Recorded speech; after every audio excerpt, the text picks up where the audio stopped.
Alors, nous démarrons la Gemara. Maï luktemin. Donc, comme luktemin est un mot très inusité, la Gemara est obligée de poser la question, mais qu'est-ce qu'on désigne par ce vocable de luktemin? Amar Rabbi Abaou, Chamra de Akfa. Oula, ça c'est de l'araméen pur et dur. Et donc, encore Chamra, on peut deviner que Chamor, ça peut venir de Chamor. Chamor, c'est un âne. Akfa, on ne sait pas ce que c'est. Donc, on va regarder Rashi. Chamra de Akfa, Chamor, c'est bien ça, on ne s'est pas trompé, c'est un âne. Hanissa Bektefaim, qui est porté sur les épaules. Un âne qui est porté sur les épaules. Pas très clair encore. Haletzanim Osiloto, ce sont les amuseurs publics qui le font.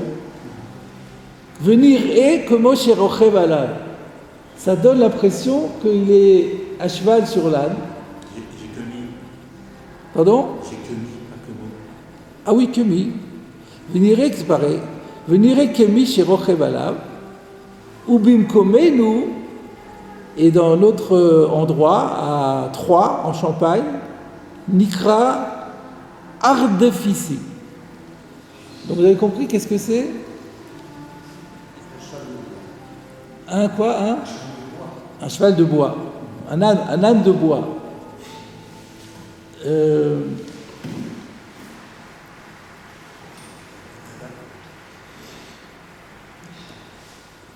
Je vais vous citer le Meiri, qui va dans le même sens et qui donne un peu plus de détails. Vehu demut chamor shel etz, c'est quelque chose qui a une apparence d'âne en bois. Chaloul, qui est creux. Vetolebo minet sivonim, on lui accroche des éléments bariolés pour faire joli. Ou markivo al ketefo, il fait poser sur ses épaules. Vehu omed betocho, lui se trouve à l'intérieur. Ou menio, et il le bouge. Vesochek bo lifne rabim beshuk, et il s'amuse avec, il joue avec devant le public dans la rue. Donc c'est un genre, c'est quelque chose qu'on enfile et on le met sur ses épaules. Et ça donne l'impression qu'on est sur un âne. C'est ça. Et du coup, on comprend que Akfa, dans Rashi, quel rapport à votre avis? Comment Rashi a traduit Akfa? Rashi a dit, encore une fois, Chamor, Anissa, Biktefaim. Ktefaim et Akfa, ça se ressemble. Kaf, Pei dans les deux. Donc Rashi sous-entend que le mot Akfa, ici, ça veut dire l'épaule. Donc c'est l'âne qu'on porte sur les épaules, c'est un âne en bois dans lequel on rentre dedans, et donc les comédiens et les amuseurs sur la place publique s'amusent avec ça et font croire qu'ils sont sur un âne alors que c'est juste un jeu comme ça.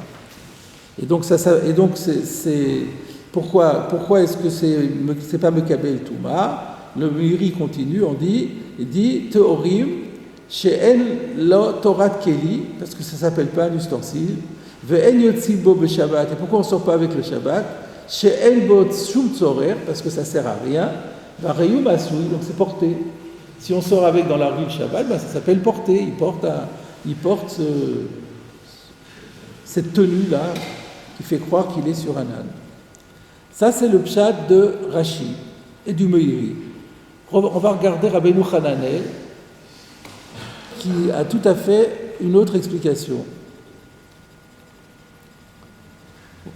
Luktemin, dans Rabbeinu Hananel. Donc, c'est pas du tout le masque. Rashi avait parlé du masque. C'est pas du tout le masque. Donc, pour Rashi, c'est un âne en bois, des amuseurs publics. Et maintenant, Rabbeinu Hananel, Luktemin.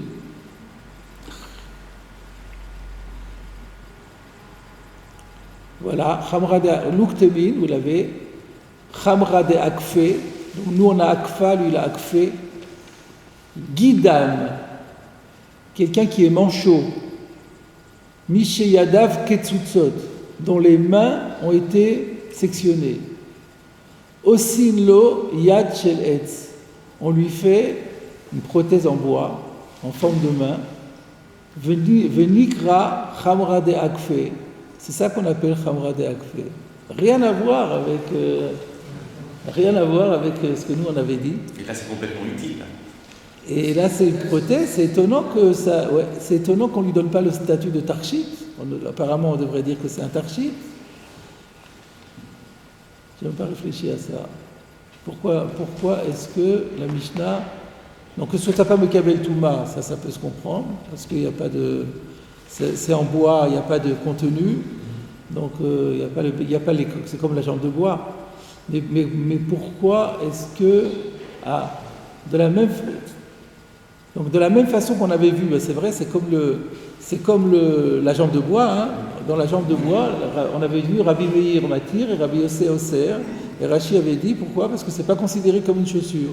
Donc là aussi, c'est pas considéré comme une main, c'est pas considéré comme un gant, c'est considéré comme quelque chose qu'on porte. Voilà ce qu'on est obligé de dire. Et c'est même pas considéré comme un tarchit, c'est comme pas plus que la jambe de bois. Et comment il a sorti ça dans les mots Chamra de Akfe, on ne sait pas non plus. En tout cas, je voulais vous le signaler, mais je n'ai pas plus d'autres explications que ça. Alors, on revient à la Gemara. Donc ça, c'était Rabbi Abaou, donc un maître d'Eretz Israël.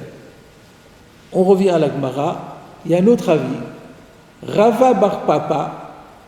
Alors, nous, on a Rava Bar Papa, mais dans le Os V'Hadar, il signale qu'il y a d'autres versions, comme quoi ça serait Rafram Bar Papa. Et dans le Rif aussi, il dit Rafram Bar Papa. On sait que quand on fait un sioum, on donne toute la série des maîtres qui s'appellent Bar Papa. Et il y a Rafram Bar Papa. Il y a Rava Bar Papa, il y a Rafram Bar Papa.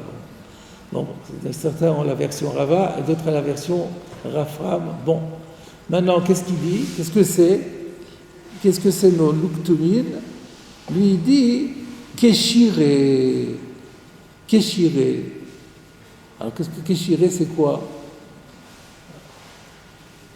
On regarde en Rashi, parce que sinon on est perdu. Rashi n'a pas la girsa Keshire, il a la girsa Kishure. Bon, ça ne change pas grand-chose, si, quand même. Parce que Keshire, on a pensé, ça fait penser à Kesher, attaché, Kishur, moins. Qu'est-ce que c'est Kishure ? La différence, c'est juste que c'est un val qui a été coupé, le yud. Oui, c'est pas une grosse différence. De toute façon, ça ne change rien. Alors, on n'aurait pas du tout deviné ce que c'est. Regardez ce que dit Rashi. Escasse,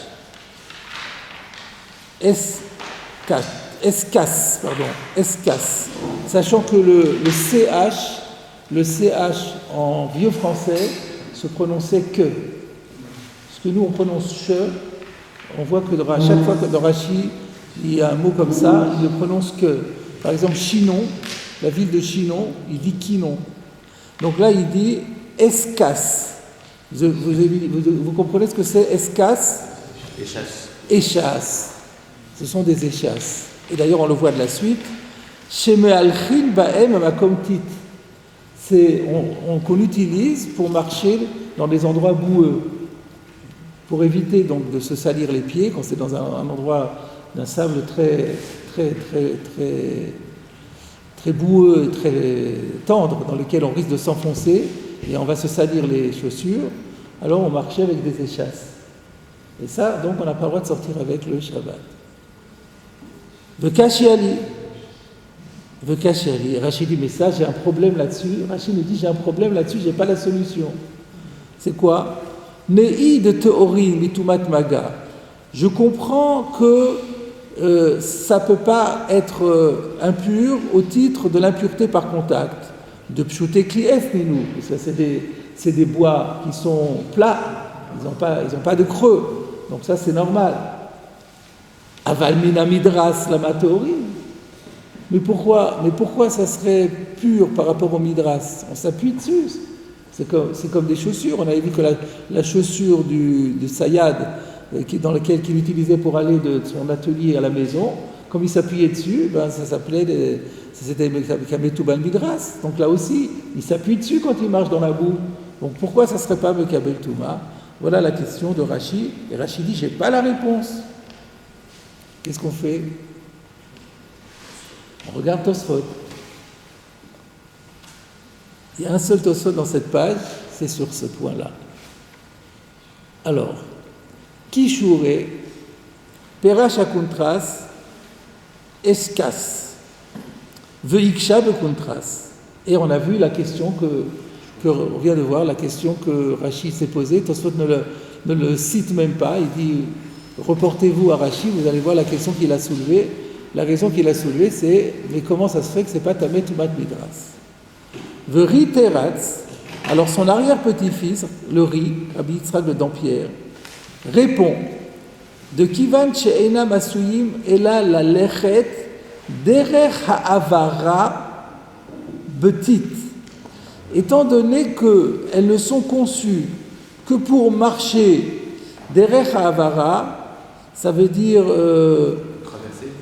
juste pour traverser. C'est-à-dire c'est pas pour marcher de manière régulière, c'est juste pour traverser un secteur qui est petit, derech ha'avara, juste en passant, petit sur de la boue. En tameh midras, ça n'est pas impur de la qualité de Midras. Alors pour quelle raison? C'est pas fréquent. Pardon? C'est pas fréquent. C'est pas fréquent. C'est pas habituel. C'est une question de fréquence, une question d'habitude peut-être.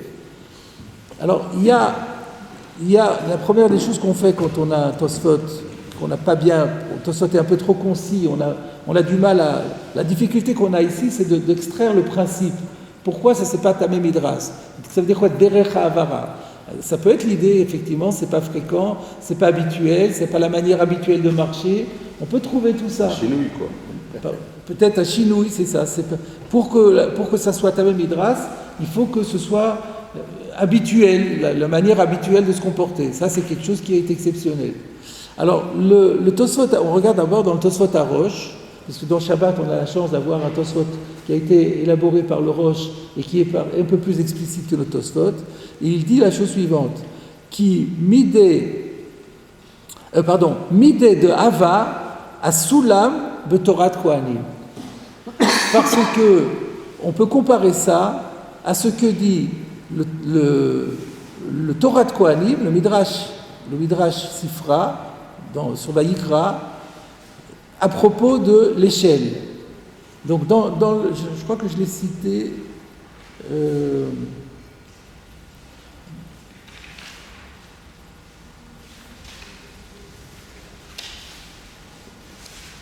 Où est-ce que j'ai vu quelqu'un qui citait le Torah de Kohanim.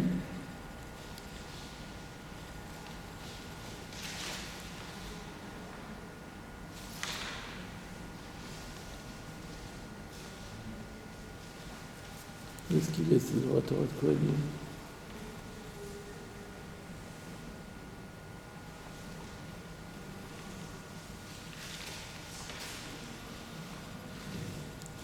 Je ne sais plus où je l'ai vu, Torah de Kohanim. Il semble bien avoir cité quelque part.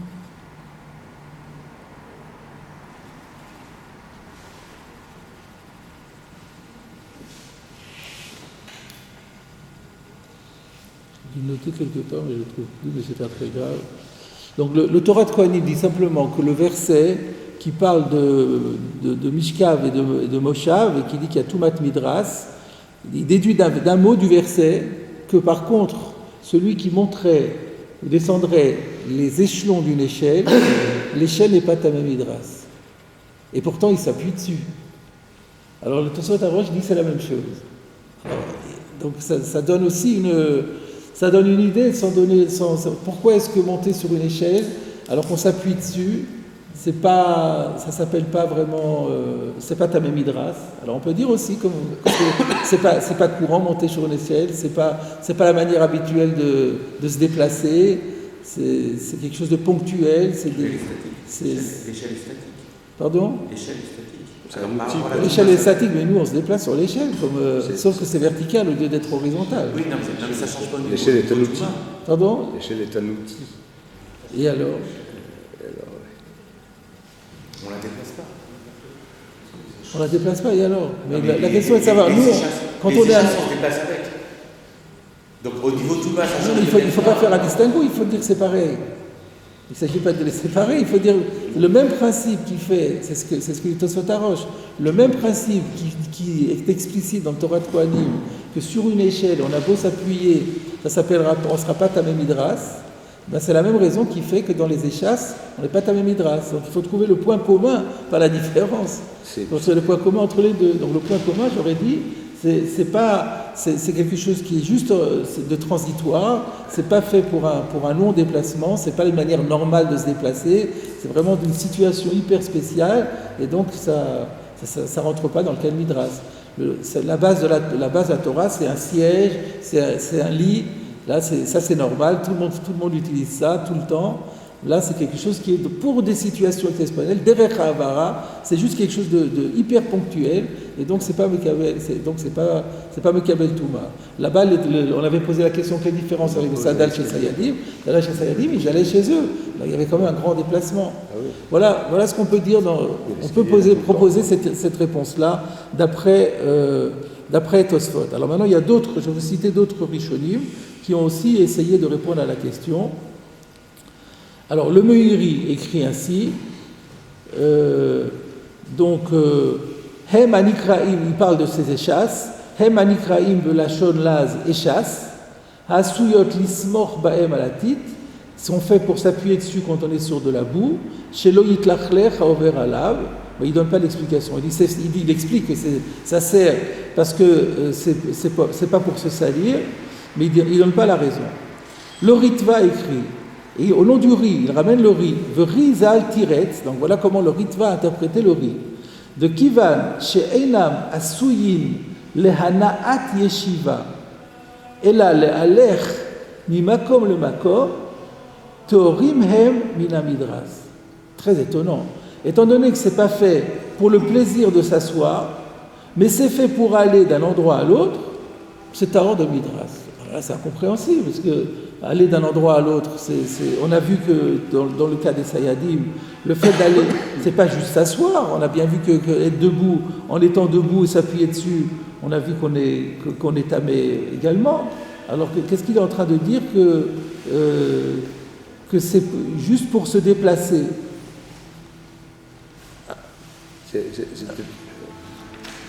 C'est pas une fin en soi, pour se déplacer, c'est un moyen. Et la fin en soi, c'est-à-dire les chaussures sont une fin en soi, c'est pour se déplacer. Les chaussures sont une fin en soi, c'est pour se déplacer. Et les échasses? Les échasses, c'est pas fait pour. C'est pas fait pour se déplacer? C'est fait pour se déplacer c'est un moyen, je veux dire, c'est un moyen. Le moyen à la fin, quoi. Je fais une distinction entre les moyens et les fins.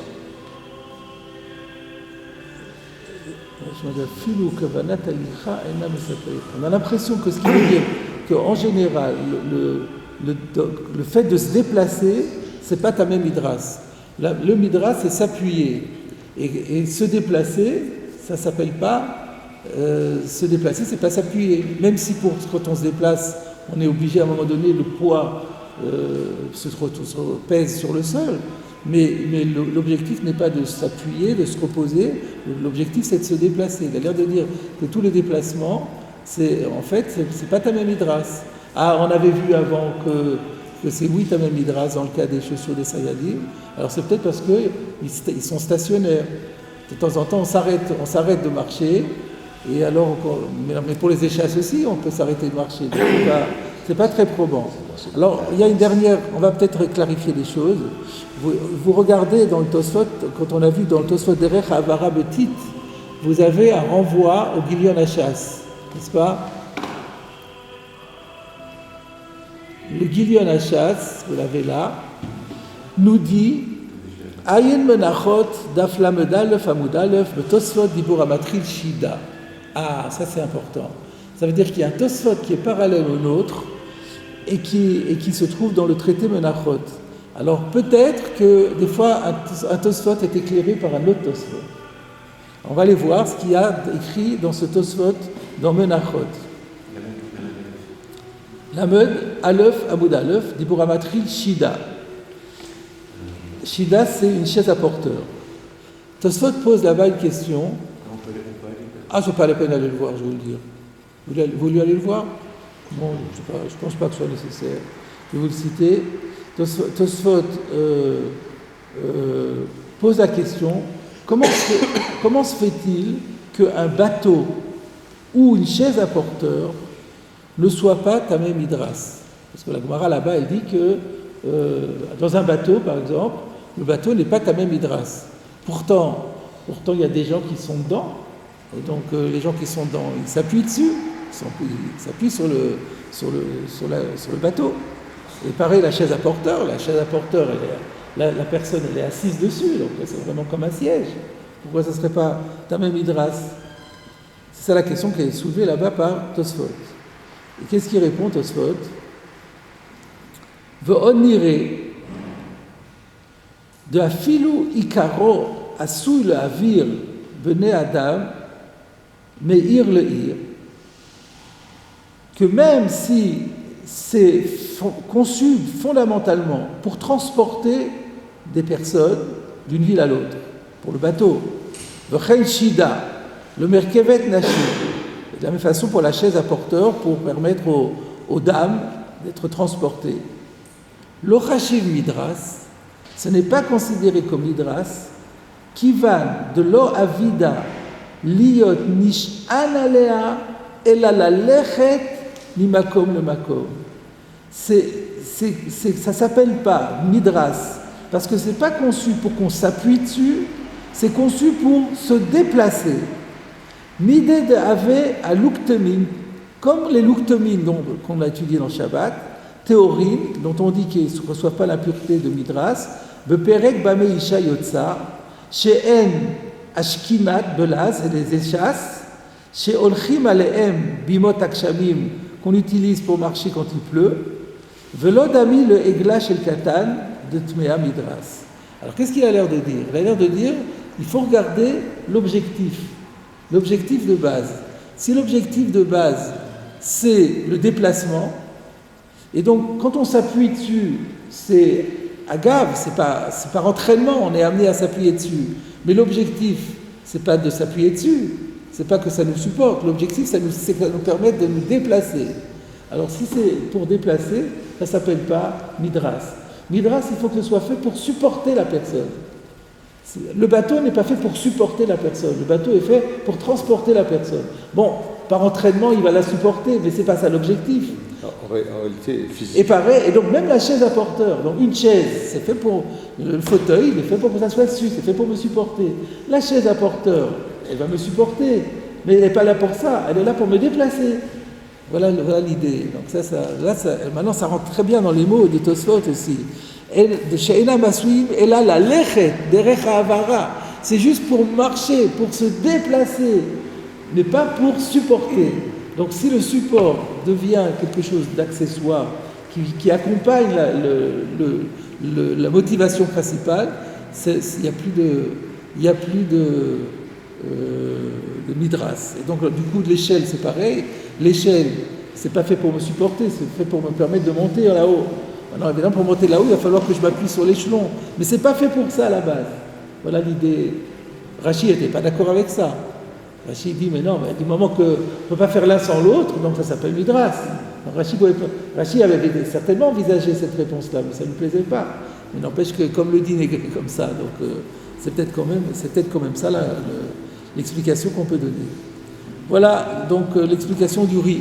Le Ri dit, l'ignore à de midras que si l'objectif majeur de l'objet, c'est de me supporter, et non pas de autre chose comme me déplacer, et que le fait de supporter soit quelque chose qui vient avec un corollaire, qui vient en même temps. Alors, on peut se poser la question pour les patins à roulettes et les patins à glace. Ben voilà, la même chose. Ben après ça, on ne sera pas Mekabel Touma, automatiquement, parce que c'est pas fait pour. Alors il faudrait se poser la question les sayadim. Alors les sayadim, il faudrait dire que c'était fait pour supporter aussi. Pourtant, c'était aussi pour se déplacer. C'est un peu problématique. On avait dit que la chaussure des fabricants de chaux, en bois, ils les mettaient pour se protéger de la chaux, sur le travail. On avait dit, alors pourquoi c'est Kabel Touma? Parce que ils l'utilisent pour aller à la maison. donc on voit que les chaussures, c'est Mekabel Tumat Midras. Alors quelle différence? C'est aussi fait pour se déplacer. Peut-être qu'on considère qu'une chaussure, c'est fait aussi comme quand on est statique aussi. C'est pas fait spécialement, c'est pas fait que pour le déplacement. Même si je reste à la maison aujourd'hui, je vais mettre mes chaussures quand même. Donc c'est aussi pour supporter mon corps. Peut-être c'est ça qu'il faudra dire. Alors on revient à le Tosfot n'était pas terminé. Ube Aruch Perash. Le Aruch, lui, il a donné une autre explication sur le Kishuré. De Kishuré à une Eshas, c'est toujours des Eshas, chez Osim Aletzanim, mais c'est des Eshas que font, encore une fois, les amuseurs publics, Vehen Gvoin Meod, et qui sont extrêmement élevés, Ve'enan Ela le Raked Aleen, c'est fait pour danser, donc c'est fait pour faire des acrobaties en fait, comme au cirque. Velo le ilou chavide, c'est pas fait pour marcher. Donc là, on voit clairement que le Harouk dit que si c'est fait pour marcher, alors là, les échasses qui sont faites pour marcher sont oui Mekabel Touma. Donc là, il y a un débat de fond entre le Harouk et Tosfot. Si c'était fait pour marcher, alors ça s'appelle l'Hydras. Mais là, c'est pas fait pour marcher, c'est fait uniquement pour danser. Donc si c'est fait pour danser, là, alors ça, c'est considéré comme non Mekabel Toumat Midras. Maintenant qu'il faut qu'on se pose la question, mais pourquoi? Quelle différence entre marcher et danser? Qu'est-ce qu'il y a écrit? Ayelot de Tosfot Menachot, ça on l'a vu aussi. Alors, qu'est-ce qu'on peut dire à ce sujet? Alors, dans Tosfot en question, oui, alors vous voyez que dans la Massoret Hachas sur Tosfot, vous avez un petit kaf là, le petit kaf renvoie à la Massoret Hachas qui dit voir encore le Tosfot Menachot. Encore une fois, le Tosfot Menachot va nous aider. Pourquoi? Parce que le même Tosfot dans Menachot que nous avons déjà utilisé pour expliquer le riz, il cite l'explication du Harouk, mais il la cite au nom de Rabbeinu Hananel. Donc il semblerait que Rabbeinu Hananel l'ait expliqué aussi. Ou miou, donc je vous cite le Tosfot dans Menachot. Ou miou, toutefois, Rabbeinu Hananel, Perash, Rabbeinu Hananel a expliqué Aluk Temim, Makin Gdolot, parce que c'est des machines, des grandes machines, Sheolchin Alem Aletzanim, le Chidush. Donc lui il ne dit pas l'Irkod, il dit que les amuseurs publics le font, le Chidush, pour faire quelque chose d'exceptionnel, de remarquable. Alors maintenant, pourquoi c'est pas Tamem Midras? C'est ça la question. Ve'en Temeim Midras, ce n'est pas, reçoit pas l'impureté de Midras, qui va de En Asuyot le Hanaat Midras, puisque c'est pas fait pour le profit de s'appuyer dessus, pour le confort d'être appuyé dessus. Midé de Ave Asulam, vous voyez la même idée, que c'est par comparaison avec l'échelle de Memaet Beparashat Vayi Bayom Hashmini, parce que effectivement, alors je crois que c'est là qu'il cite le Torah de Kohanim, dans la Parasha Shmini, qui exclut Sulam Vekolav, qui exclut de la Tumat Midras, Sulam c'est l'échelle, Kolav c'est une pièce en bois que les bouchers utilisent pour accrocher la viande. Anachota, et aussi un objet qui s'appelle Anachuta, ou Kli et Asui le Kabel Metocho Kelim Achirim. C'est un coffre qui est fait pour recevoir des objets. Ou Menorah, et également la Menorah. Donc il y a dans le Torah de Kohanim, en fait, on exclut un certain nombre d'objets, dont l'échelle. Midirtiv, alors voilà la dracha. Midirtiv, mikol keli etz, velo kol keli etz. Alors voilà, la dracha, c'est ça que j'avais oublié. Comment le Torah de Kohanim dit simplement que quand la Torah parle de la Tumat Midras, elle dit une partie de tous les ustensiles en bois. Quand on dit mikol, une partie, ça veut dire qu'il y en a qui sont exclus. Et alors, qu'est-ce qu'on exclut? On exclut l'échelle. Alors le Tosfot explique, ou mi de eina metame bemet, Ena metame midras, de kol metame midras, metame tmemet. Bon, ça c'est autre chose que de Tnan le Perek va siman en ida. Alors, vainu ta'ama, voilà la raison, mishum de eno asu la na'at midras, et là les redbo velalot. Donc ce qu'il dit, c'est que c'est pas fait pour le confort de s'appuyer dessus, c'est fait pour monter et descendre. Donc, quelle est la différence? Alors, quand c'est pour se déplacer, d'après le Harour, quand c'est pour se déplacer, c'est oui tamé midras, parce qu'on estime que dans le déplacement, c'est important de pouvoir être soutenu, et donc on conçoit l'objet, l'objet en bois comme quelque chose qui est fait aussi pour me soutenir. Mais lorsque on n'envisage pas du tout le fait d'être soutenu, alors dans ce cas-là, il n'y a pas de tumat midras. Alors l'échelle, il dit, il n'y a pas le profit d'être soutenu. Moi, j'ai une idée là-dessus. Hein? Qui mettrait le bateau, l'avion et l'échelle dans le même bateau. Ce n'est pas des choses sur lesquelles on s'appuie, c'est des choses qui nous soulèvent en réalité. D'accord, vous êtes sur l'échelle. Parce que l'échelle vous vous soulève. L'échelle, elle ne vous soulève pas. L'échelon, on analyse le mouvement de montée. Vous mettez les pieds par terre, vous mettez un pied sur un échelon et vous gravissez. Donc vous appuyez. Mais c'est pas. Alors il n'y a pas de anahat midras. Alors, je sais pas.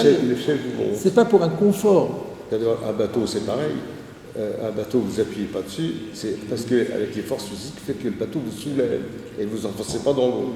Et l'avion est soulevé par l'air au-dessus, mais vous appuyez pas sur l'air. Mais je m'appuie aussi sur le bois du bateau.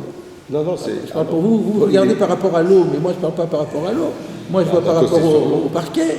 Il y a un parquet dans mon bateau et je suis. Un bateau, c'est sur l'eau. Non, mais peu importe sur quoi il est. Soulevé. Oui, mais moi je vois pas l'eau. Moi je vois le bois qui me.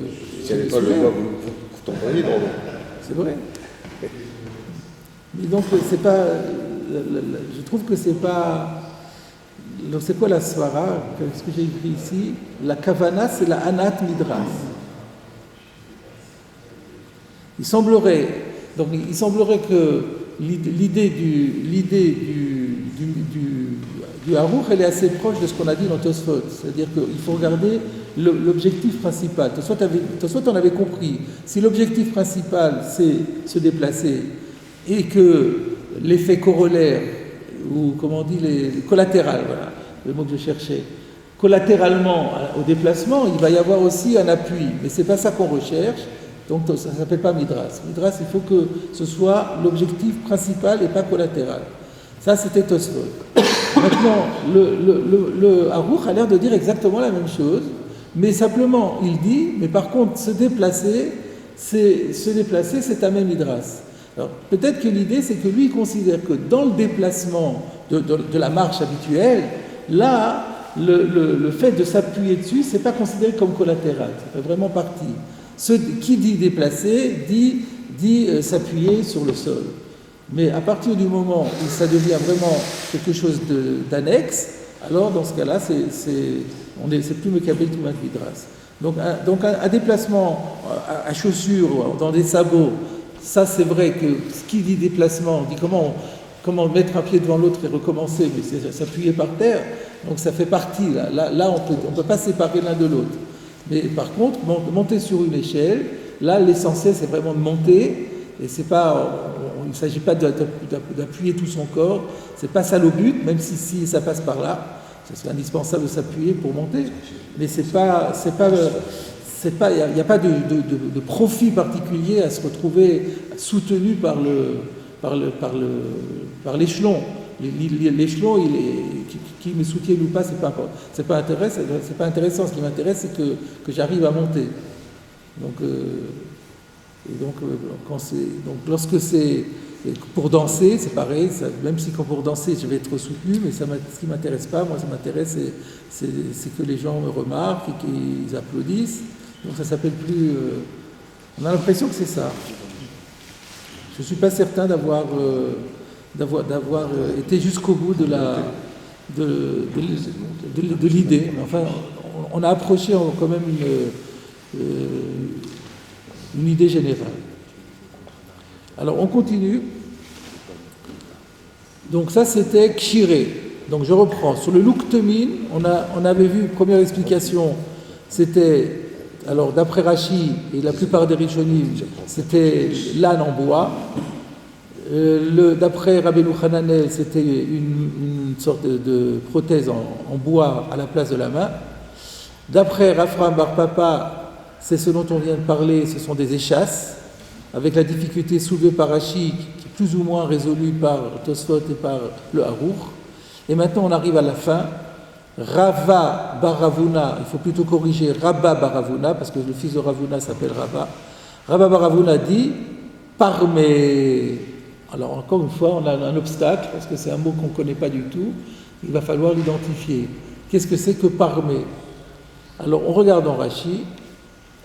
Talmusa Haniksheret ala Partsouf Lavit Habanim Kitanim. Donc c'est un peu curieux parce que là il dit Talmusa, mais qu'est-ce qu'il dit? On l'attache ça sur le visage pour faire peur aux enfants. Donc c'est le masque. Donc c'est l'explication qu'il avait donnée sur la Mishnah.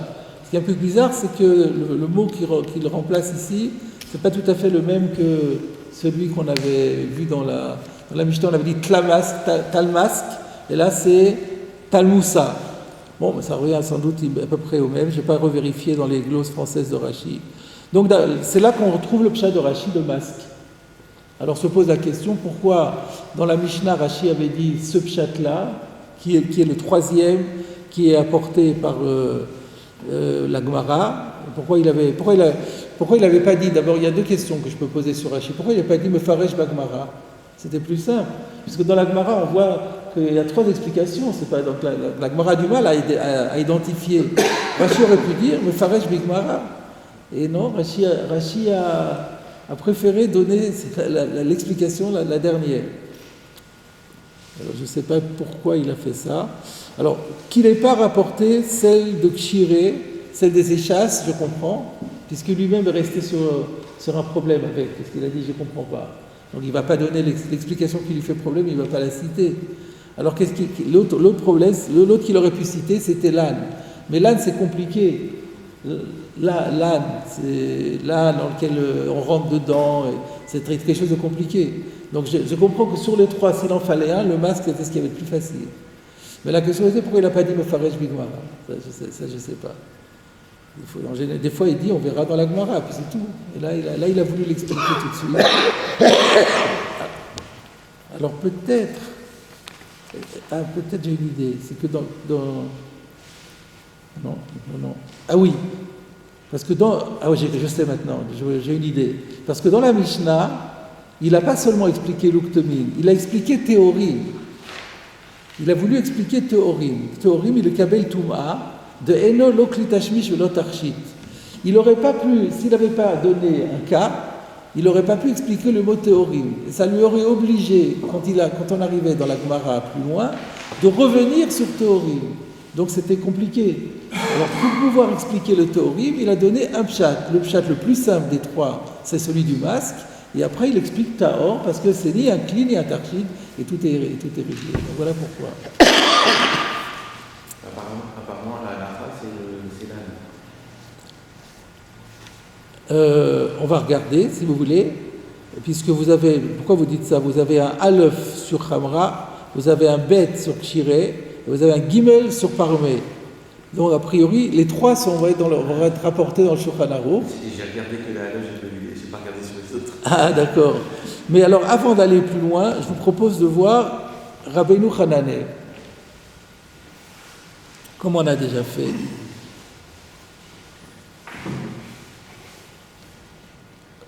Parmé, Pérouche Parmou, parce que c'est Parmou, Parmé. Yesh mi she'omrim, il y en a certains qui expliquent Chaticha shel beged, c'est un morceau de tissu chez Koshrin, la zekenim, qu'on attache pour les personnes âgées, chez Siftoteen mitraptot, dont les... J'ai un petit crochet là. Oui, il y a un Aleph qui renvoie, moi j'ai un petit Aleph qui renvoie au Cheshek Shlomo, qui dit voir dans le Gilion au nom du Harour, et c'est aussi écrit dans le Or Zarua au nom de notre maître. Alors on va voir dans le Gilion. Ouais. Non, mais avant les mots que vous avez lus, j'ai un crochet qui rajoute quelques mots. Alpiem, Leman, Mira, et Banane. Non, vous n'avez pas. Alors, attendez, parmé, dans la Gemara, il y a un Dalet. Le Dalet renvoie, voilà. Le Dalet renvoie c'est un Gilion, au Gilion. Regardez le Gilion. Moi, j'étais dans Rameno Khalanel, moi j'avais des mots en crochet ici. Valpiem, ah oui, ça a été rajouté, Valpiem, le Man Riram. Mipnei chez Sistotel Mitraptot, effectivement. Oui, d'accord, c'est une correction qui a été faite de Rabbeinu Hananel, et c'est ce que dit le Chachik Shlomo de voir dans le Gilion. On va regarder dans le Gilion qui vont dire ça. Donc si on lit avec votre correction, que moi j'ai pas dans mon édition, c'est on attache ce vêtement, ce tissu sur le visage sous-entendu des personnes âgées, sur leur bouche même, le man riram, à cause de la salive, parce qu'ils ont les lèvres qui... Alors mitraptot, je ne sais pas ce que ça veut dire. C'est comme une espèce de bavoir. Un bavoir, en fait. C'est quoi mitraptot? Qu'est-ce qu'on dirait? Les lèvres salive, les lèvres salive. Et si on regarde dans le Gilion, il va vous dire Perouche Khaticha Shel Beget, Shekoshrin la Zekenim al Piem, le Ma'an Riram, Mipnei Shesioten Mitraptot. Ça, c'est le Harour. Ils ont corrigé dans Rabbeinu Hananel comme c'était écrit dans le Harour. Et moi, ce que je vous propose de voir, c'est dans le Rif.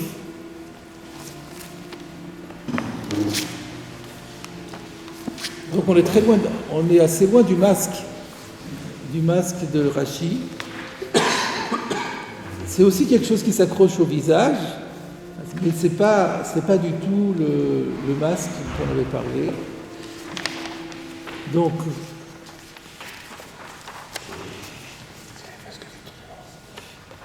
si vous avez le Rif,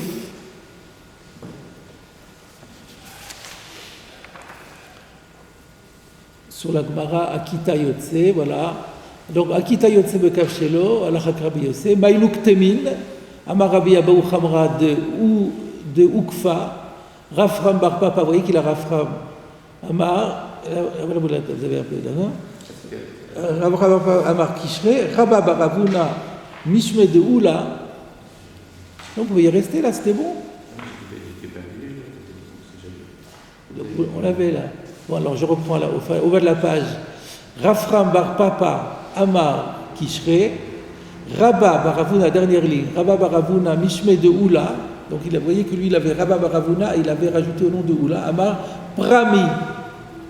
Ça ressemble, c'est pas tout à fait ce qu'on avait, mais c'est pas très loin, très éloigné. Perouche Prami, Davar, chez Notnim à la paix, c'est quelque chose qu'on met sur la bouche. Chez l'eau Yinaten Mimenu Arok, pour ne pas que la salive vienne dessus. Donc c'est vraiment un bavoir. Donc vous retrouvez dans le Rif l'explication de Rabbeinu Hananel, qui est également celle du Harour.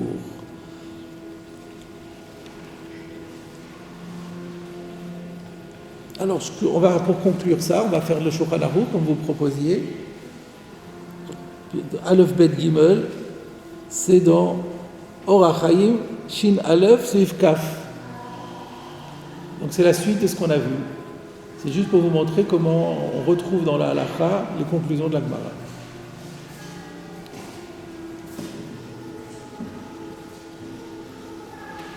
Ça c'est Kaf Bet. Voilà, Kaf. En Yotzin Be'aktemin. Donc nous on avait l'uktemin et lui il a actemin, c'est ça? Ou anactemin? C'est quoi, c'est un bête? J'arrive pas à voir. Noun. Alors anactemin, d'accord. Alors ukemin chamor, chez aussi maletzanim, venire que rochev alav, veunos o voler beraglav. Donc ça c'est l'âne que font les amuseurs. Il se donne l'impression qu'il est à cheval dessus, et en fait il le porte, et il marche dedans, à l'intérieur. Velo bekesharim. C'est quoi les kesharim? C'est em etzim gevoim. Ce sont des morceaux ce sont des plants, des bois qui sont élevés. Sheyesh bahem moshav le kafaregel, qui comporte un endroit pour poser le pied, la plante du pied. Ve'olchim bahem batit, et on les utilise pour traverser la boue. Donc c'est les échasses. Oui, c'est les échasses. Velo beparmé, et c'est quoi les parmés? Ve'en kemin surat partsouf, shenotnim ala panim lafri latinokot. Et là, vous voyez que le Shulchan Aruch a préféré choisir l'explication de Rashi sur celle du Aruch et de Rif et de Rabbeinu Hananel, en disant que c'est un masque. Je pense que c'était plus d'actualité, plus pratique et plus courante que l'explication du bavoir des personnes âgées. Mais tout ça, de toute façon, ça revient exactement au même. Et donc, il faut juste se rappeler qu'on ne peut pas sortir dans le Shabbat, dans la rue, avec un masque, en fait. Les masques qu'on porte à Pourim ou des choses comme ça, s'ils sont faits... seulement s'ils sont faits pour faire peur aux enfants. Oui, c'est pas seulement le masque du Covid. Non, pas du tout, bien sûr. Et même si c'est des masques, si c'est des masques qui enjolivent la personne ou qui sont sympathiques, là ça peut devenir permis. La frida tinokot, c'est considéré comme un... C'est les masques d'Aman. Voilà, c'est ça, les masques d'Aman, on ne peut pas sortir avec le Shabbat. Voilà, alors on va démarrer, si vous voulez bien, une nouvelle Mishnah que nous développerons la semaine prochaine. On va déjà étudier la Mishnah.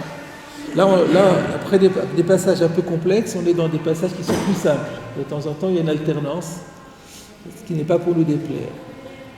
Donc la Mishnah enseigne Habanim yotzin beksharim. Les enfants ont le droit de sortir avec des nœuds. Kesher, c'est un nœud, avec des nœuds, ou alors des choses qui sont attachées à eux. On peut comprendre comme ci, comme ça. Mais on ne précise pas des nœuds de quoi. Uvnei melachim, et les fils de rois, les princes, bezagin. Alors on a bezougin, mais c'est une erreur, c'est bezagin. On verra dans Rashi que on a déjà vu ce mot-là, c'est des cloches, des petites clochettes pour décorer, c'est des bijoux. Donc les princes ont l'habitude de sortir avec des petites clochettes attachées à leur corps, et ça c'est autorisé. Vechol adam, oui, comme le Kohen Gadol aussi. Vechol adam, et en vérité, c'est pas que les princes et c'est pas que les enfants, c'est n'importe qui. Et là, chez Diburu Chachamim Be'ove. Alors pourquoi on a parlé des enfants et pourquoi on a parlé des princes? Parce que les Chachamim aiment bien parler de cas courants. Hove, c'est ce qui est courant. Et donc, couramment, il n'y a que les enfants qui sortent avec des charim et il n'y a que les princes qui sortent avec des clochettes. Mais s'il y avait un adulte quelconque, n'importe quelle personne lambda qui voulait sortir avec l'un ou l'autre, ça serait aussi autorisé, mais les Chachamim aiment bien prendre des exemples choisis dans la vie courante. Voilà ce que dit la Mishnah. Donc dans la Mishnah, la seule chose qui n'est pas très claire, c'est quoi les ksharim des enfants. Alors on regarde en Rashi. Biksharim mefaresh b'agmara. Là, Rashi dit, patience, on expliquera dans la Gemara. Donc c'est bien. Et Zagin, squelette, chez Zahav, l'Enoi. C'est en or et c'est pour faire beau, c'est pour la décoration. Cela, on l'avait déjà vu plus haut d'Afnoun Gimel Amoud Aleph, donc il y a longtemps déjà, page 53a. On avait déjà parlé des Zagin. Vous voyez que Rashi n'a pas la girsa Zougin, le Zagin. Zag. Zag, c'est une clochette. En vieux français, squelette. Voilà, tout est. Donc dans la Mishnah, il n'y a pas de difficulté majeure. Donc on peut même commencer à attaquer la Gemara. La Gemara demande Maï Kesharim. Donc c'est ça la difficulté. La seule difficulté qu'il y avait dans cette Sugia, c'était mais c'est quoi les Ksharim? Ça désigne quoi ces nœuds? Des nœuds de quoi? Ou des attaches de quoi? Amar, Adamari, Amar Rav Nachman bar Baruch, Amar Rav Ashi bar Avi, Amar Rav Yehuda. C'est assez rare une séquence comme celle-là, et en plus avec des noms qu'on ne connaît pas du tout. C'est peut-être pour ça justement, pour faire l'honneur à ces personnes qu'on ne connaît pas beaucoup. Donc chaque fois, Amar veut dire, il a dit au nom de. Donc je traduis, Adamari dit au nom de Rav Nachman bar Baruch, donc il l'a entendu de lui, qu'il a dit lui-même au nom de Rav Ashi bar Avi, qu'il a dit lui-même au nom de Rav Yehuda. Donc on remonte les générations. C'est un élève qui l'a entendu de son maître, qui l'a entendu de son maître, qui l'a entendu de son maître, et on remonte à Rav Yehuda. Rav Yehuda, c'est important. Rav Yehuda, c'est un élève de Rav, deuxième génération des Amoraïm, fondateur de la yeshiva de Pumbedita. Donc ça devient important. Kishurei Pua. Les Kishurim dont on parle, c'est des Kishurei Pua. Mais nous, on ne sait pas ce que ça veut dire, Pua. Et là, on regarde dans Rashi. Rashi, Kishurei Pua, Garance. Il y avait un Rashi avant ? Oui, c'était juste sur Adamari, c'était son nom. Ah oui, merci. Adamari, Karchemo. On pouvait se poser qu'est-ce que ça veut dire, Adamari. Alors Rashi intervient pour dire c'est un nom propre. Comme c'est pas du tout connu, donc comme il y avait écrit Amar Ada Mari, on aurait pu penser que c'est Amar Ada et que Marie c'est déjà ce qu'il dit et que Marie ça serait l'explication de Kshiré. Alors il dit non, c'est son choix. Ada Mari c'est son nom tout entier. Donc c'est ce qu'on avait compris. Et maintenant on arrive sur Pua. C'est quoi Pua? Kishre Pua. Garance. Alors là il faut regarder dans le dictionnaire. Est-ce que quelqu'un d'entre vous sait ce que c'est que garance? Ils disent la garance ici. C'est une plante cultivée autrefois pour la matière colorante rouge extraite de sa racine. Voilà. C'est ça la garance. Donc, c'était les uniformes des Français, les uniformes Garance en 14-18. Non, au-delà de ça, c'est même les Romains. C'était le rouge Garance.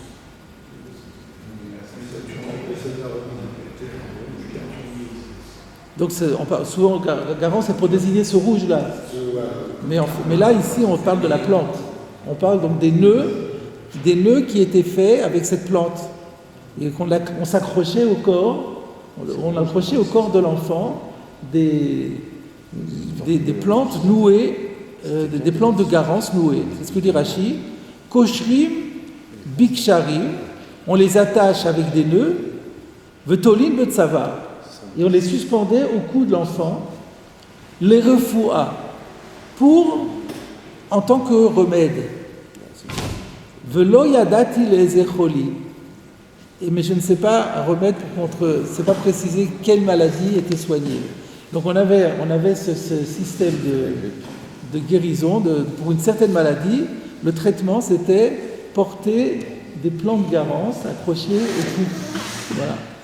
Et donc la Mishnah nous dit qu'on peut sortir l'enfant peut sortir avec son nœud de garance autour du cou. Mais on ne sait pas de quelle maladie. Mais le Meiri aussi dit l'opirshu bezecholi. Il reconnaît qu'il ne sait pas de quelle maladie on parle.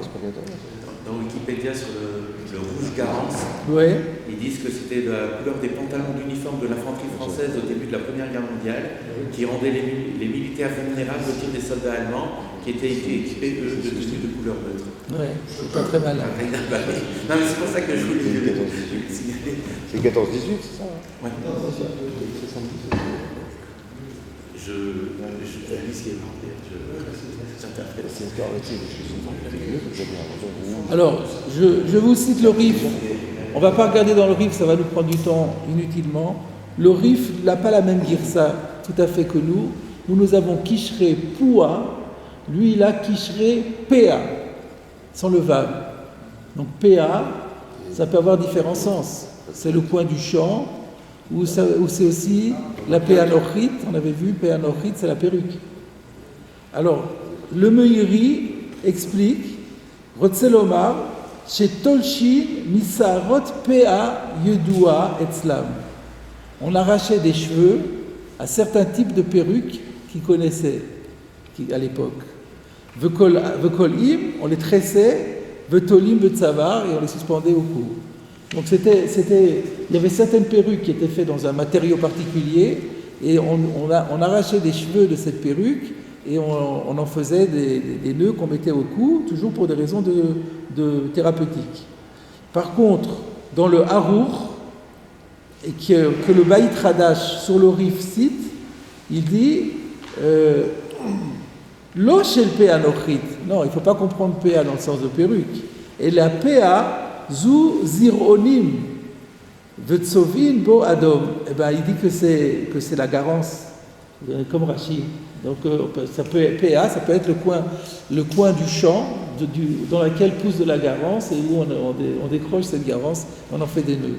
Donc il y a une équivoque sur l'explication du Rif sur PA. Alors, on continue encore un tout petit peu. Amar Abaye dit, Amrali ma mère m'a dit. Alors je fais une petite parenthèse là-dessus, c'est une expression qu'on rencontre très souvent dans la bouche d'Abaye. La mère m'a dit, pas ma mère plutôt, la mère m'a dit. Il faut savoir que Abaye a perdu son père avant sa naissance et que sa mère est morte pendant l'accouchement. Donc le pauvre, il a connu ni son père ni sa mère. Donc il a été élevé essentiellement par son oncle qui s'appelait Rabba Bar Nachmani, Rabba, qu'il a pris sous son aile, mais qu'il a confié pour la vie de tous les jours à une nourrice. Donc il était avec une nourrice. D'abord, quand il était tout petit, il fallait bien l'allaiter, et puis ensuite elle a continué à l'élever. Et puis sur le plan religieux, il était sous la formation de son oncle Rabba, qui était le grand Rabba et Rabbi Yosef, Rabba de la Gemara. Et donc très souvent, Abaye dit ce qu'il avait appris de sa nourrice. Vraiment, sa nourrice était une femme de haute, qui s'y connaissait énormément dans la vie pratique. C'est en général des renseignements de la vie pratique qui sont donnés par cette nourrice, infirmière, je ne sais pas trop. Vous allez voir ici ce qu'elle dit. Donc j'ai appris de ma nourrice, dit Abaye, Klata mukme, Khamisha masu, Shiva afilu l'chafim ale. Alors klata, vous savez ce que ça veut dire, klata? 3. Klat. Le tav araméen correspond au shin hébreu, donc ça fait shlosha. Donc si vous en avez 3, vous prenez 3 nœuds de garance, mukme, alors regardez Rachid, ce que ça veut dire mukme, ma'amidi macholi, ça, la fameuse maladie qu'on n'a pas identifiée, avec 3 nœuds, ça la stabilise, chez l'oyigdal, c'est-à-dire ça la guérit pas, mais ça l'empêche de progresser. Les 3 nœuds permettent de stabiliser, vous avez un meilleur terme, messieurs les médecins, pour dire que la maladie existe, mais elle va plus progresser. Stabiliser ? Oui. D'accord. Alors, avec 3 nœuds, vous la stabilisez. Avec 5 nœuds, massou, ça veut dire, Rachidi, me rapéine, carrément, ça le soigne. Donc c'est dommage de ne pas rajouter les 2, parce que là, on guérit complètement la maladie. Et avec 2 autres en plus, si on a 7, à filou l'erchafim aller, même contre la sorcellerie, c'est efficace. Vous voyez que cette femme, elle s'y connaissait, elle avait des connaissances pratiques extrêmement fortes. On va s'arrêter là pour aujourd'hui. C'est là, c'est déjà 5 sur toi. 5 sur 5 sur toi. Il y avait 10 personnes en ligne aujourd'hui. Ouais. Voilà. Et donc, par rapport aux personnes ici qu'on voit pour le dimanche. Et ça veut dire quoi? Parce que j'ai vu sur Skype, il y a écrit 49 ou 59, ça veut dire quoi? L'inscrit.